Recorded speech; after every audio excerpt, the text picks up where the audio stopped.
What was a painting by Picasso worth before anyone decided he was a genius? What value did it have? It didn't have a lot.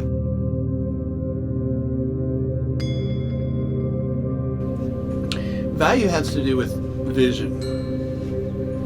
And the chimes become sculpture, become a stepping off point for the traditional value of money to destroy it, deface it, and turn it into an aesthetic value.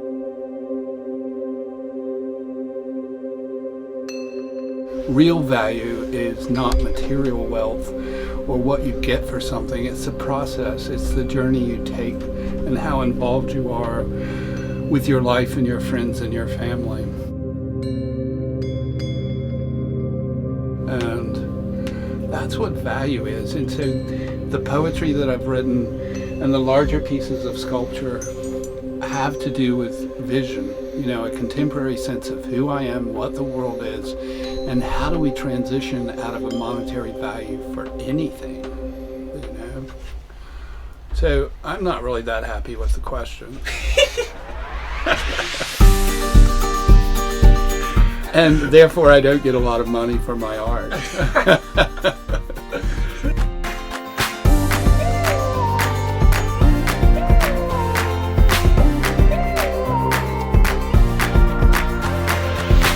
Pretty sure I started making chimes in Spain. I went there for a year to work with a modern dance company, and the company work ended. And my girlfriend at the time was teaching English. And so just to keep making some money, I started smashing coins on the railroad tracks, or the train smashed them for me. And I would take a nail and a hammer and drill it, then bang a hole in them, and then I'd find metal and objects to hang them from. And I'd go to Madrid on Sundays to sell the chimes I made.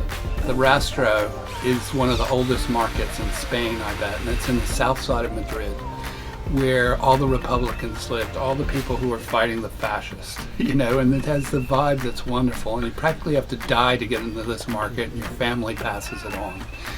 But you can be sort of an anarchist and set up on the sidewalk, and I would make a little tree, and I'd set up on the sidewalk and I'd hang my chimes, and when the police, La Guardia, comes by, I would walk away from it.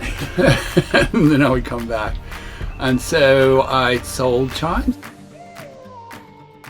That's how it started, and it's really gone a little bit further over the years, on and off.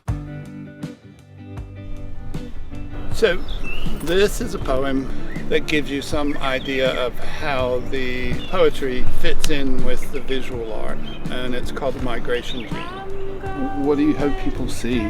That nature's done most of the work, and I've just been a caretaker or a sous chef, sort of someone in the kitchen helping out, not the main sculptor. But the incision had been made by the carving motion of an impeccably scalpeled sharpness slice that would eventually leave a scar. A bloody knife, and the eye they said we could do without fell into the puddle of blood beneath the rubber shoes on the surgeon's feet. I've just used what nature's already set in motion. The next day, early morning, we were quickly sent home, patched, sanitized, and drugged, so the unblinking mess of business could go on skipping through the digitized Wi-Fi world of the one-eyed seeing spectacle, skipping through the countless skipping through the countless billboard scriptures. I hope people ask questions about it. The root of all evil being turned into a musical, and that's kind of what we should use money for anyway, just to create a soft, safe, non-invasive space for us to live. The fluked fin in the Sea of Cortez, no matter. The simple seeds of the sunflower, northern hemisphere, southern seconds, windy, wet, dry, sharp, a sail chasing the bend of light near the horizon. An old woman with a basket full of seedlings in the market facing south and north, east or west. No matter, because the real value of this is in the vision, as we said earlier, you know. Another Virgin device will pop up again and again for the neon eye of the metal chimp that holds it in their hand. And the hummingbirds didn't come last summer. The hummingbirds are gone, come to think of it. So anyway, that's kind of the first coat. Damn.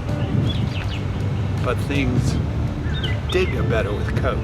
It's a cool piece of wood. I mean, it was washed up because the winds blew 100 miles an hour. It's probably been sitting on the bottom of the sound for, like I said, I don't know how long. That's it. And if the winds hadn't blown so hard out of the northwest, when Ocracoke flooded and everything, it'd still be sitting there.